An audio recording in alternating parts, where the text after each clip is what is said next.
प्राचीन परंपरा पुरुषोत्तम मास। पुरुषोत्तम मास महात्म्य अध्याय 16।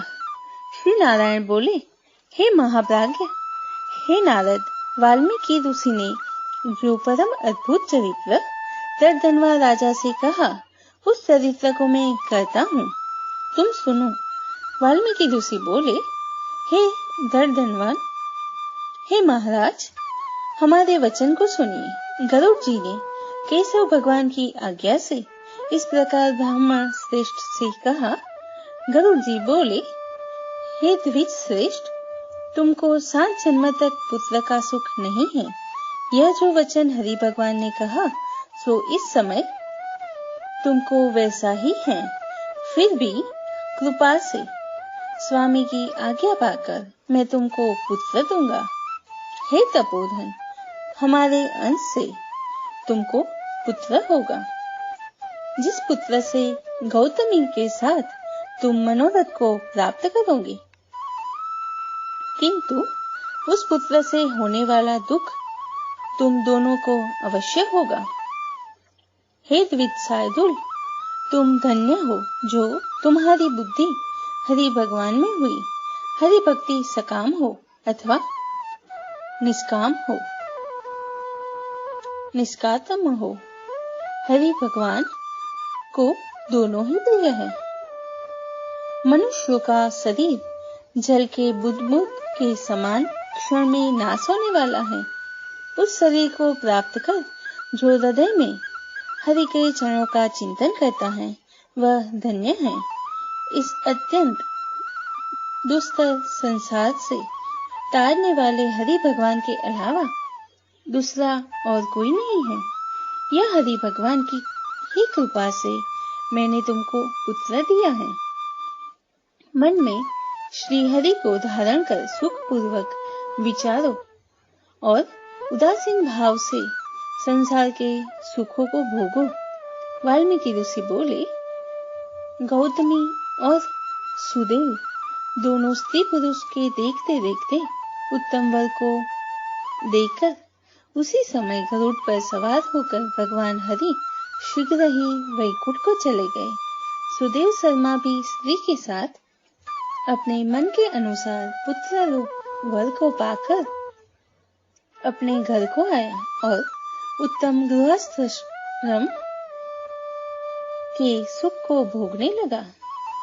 कुछ समय बीतने के बाद गौतमी को गर्भ रहा और 10वां महीना प्राप्त होने पर गर्भ पूर्ण हुआ। प्रसूति काल आने पर गौतमी ने उत्तम पुत्र पैदा किया और पुत्र के होने पर सुदेव शर्मा बहुत प्रसन्न हुआ। श्रेष्ठ ब्राह्मणों को बुलाकर जात कर्म संस्कार किया और अच्छी तरह स्नान कर ब्राह्मण श्रेष्ठ सुदेव शर्मा ने उन ब्राह्मणों को बहुत दान दिया। ब्राह्मण और स्वजनों के साथ बुद्धिमान सुदेव शर्मा ने नामकरण संस्कार किया। कृपालु गरुड़ जी ने प्रेम से यह पुत्र हुआ था। शरतकालीन चंद्रमा के समान उदय को प्राप्त तेजस्वी यह सुख के सदृश है। इसीलिए मेरा यह पुत्र प्रिय पुत्र सुखदेव नाम वाला हो। माता के मन को आनंद देने वाला वह पुत्र पिता के मनोरथों के साथ साथ शुक्ल पक्ष के चंद्रमा के समान बढ़ने लगा। पिता ने हर्ष के साथ उपनयन संस्कार कर गायत्री मंत्र का उपदेश किया। बाद वह बालक वेदांत संस्कार को प्राप्त कर ब्रह्मचर्य व्रत में स्थित हुआ। उस ब्रह्मचर्य के तेज से युक्त बालक साक्षात दूसरे सूर्य के समान शोभित हुआ। बुद्धि सागर उस बालक ने वेद का अध्ययन प्रारंभ किया। उस गुरुवत्सल बालक ने सद्बुद्धि से अपने गुरु को प्रसन्न किया और गुरु के एक बार कहने मात्र से समस्त विद्या को प्राप्त किया। वाल्मीकि ऋषि बोले, एक समय कोटि सूर्य के समान प्रभाव देने वाले देवर ऋषि आए। उनको देखकर हर्ष से सुदेव शर्मा ने दंडवत प्रणाम किया। अर्घ्य पाद्य आदि से विधि पूर्वक उन देवल मुनि की पूजा की और महात्मा देवल के लिए आसन दिया। अति तेजस्वी देवदर्शन देवल ऋषि उस आसन पर बैठ गए। बाद अपने चरणों पर बालक को गिरे हुए देखकर देवल ऋषि बोले, देवल मुनि बोले, अहो हे सुदेव, तुम धन्य हो।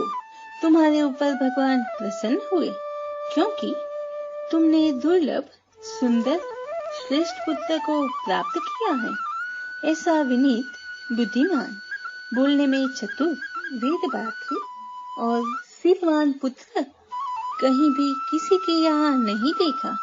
हे पुत्र, यहाँ आओ। तुम्हारे हाथ में यह कौतुक क्या देखता हूँ?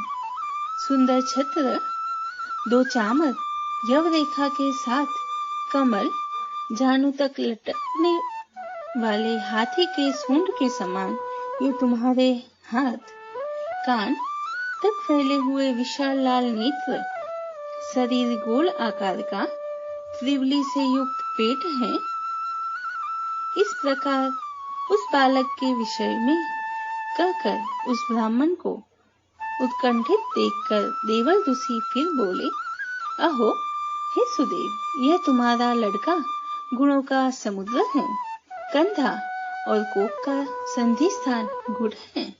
शंख के समान उतार चढ़ाव युक्त गला वाला, चिक्कड़ टेढ़े सिर के बाल वाला, ऊंची छाती, लंबी गर्दन, बराबर कान, बैल के समान कंधा, इस तरह समस्त लक्षणों से युक्त यह पुत्र श्रेष्ठ भाग्य का निधि है। एक ही बहुत बड़ा दोष है जिससे सब व्यर्थ हो गया। इस प्रकार कहकर सिर कांपते हुए दीर्घ श्वास लेकर देवल मुनि बोले, प्रथम आयु की परीक्षा करना, बाद लक्षणों को कहना चाहिए। आयु से हीन बालक के लक्षणों से क्या प्रयोजन है? हे सुदेव, यह तुम्हारा लड़का 12वें वर्ष में डूबकर मर जाएगा।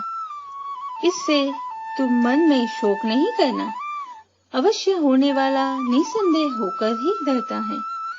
मरणासन को औसत देने के सामने उसकी कोई प्रतिक्रिया नहीं है।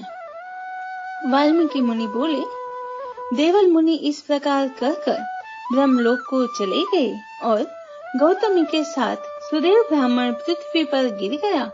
पृथ्वी पर पड़ा हुआ देवल ऋषि के कहे वचनों को स्मरण कर चिरकाल तक विलाप करने लगा।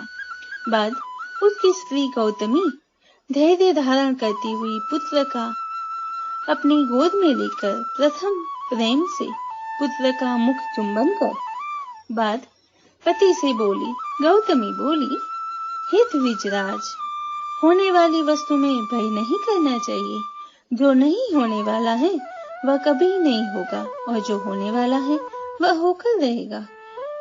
क्या राजा नल, रामचंद्र और युधिष्ठिर को दुख को प्राप्त नहीं हुए? राजा बलि भी बंधन को प्राप्त हुआ। यादव नाश को प्राप्त हुए। हिरण्याक्ष कठिन वध को प्राप्त हुआ।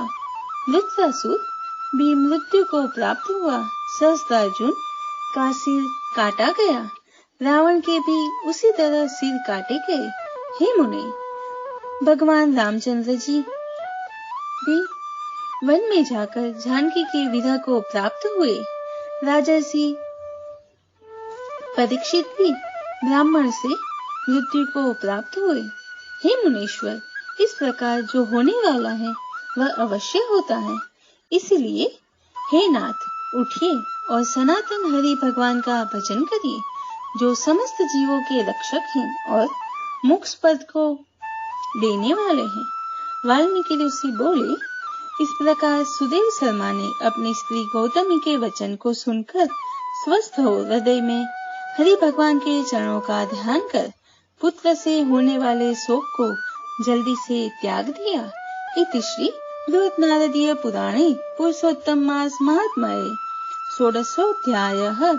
पुरुषोत्तम मास अधिक मास की खूब खूब मंगल बधाई। ओम नमो भगवते वासुदेवाय। पुरुषोत्तम भगवान की जय।